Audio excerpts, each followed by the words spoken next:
Para naman sa balitang pangkalakalan, nais pagpaliwanagi ni Bureau of Internal Revenue Commissioner Kim Henares ang ilang malalaking kumpanya hinggil sa kakulangan ng buwis na ibinabayad ito sa ahensya.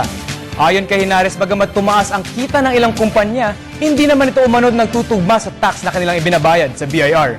Batay sa ulat ng Philippine Stock Exchange, ang kumpanyang ito ay nakakapagtalaga ng 24% net income growth simula noong first quarter ng taon. Kabilang umano sa mga top gainers ang San Miguel Corporation, SM Investment Corporation, Aboitiz Equity Ventures Incorporated at iba pa. Inutusan naman ng BIR ang large taxpayer services upang busisiin ang mga kita ng mga ito. Patuloy na kinikilala ng mga foreign investors ang call services sa bansa.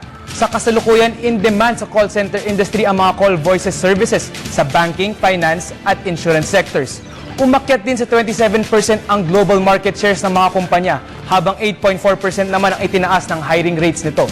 Ayon sa Contact Center Association of the Philippines o CCAP, inaasahang aabot sa $8.4 billion ang malilikom na revenue dito ngayong 2012. Naniniwala ang CCAP na ang maayos na benepisyo at retention programs ng mga kumpanya ay makabubuti umano upang magkaroon ng magandang performance ang mga call center agents.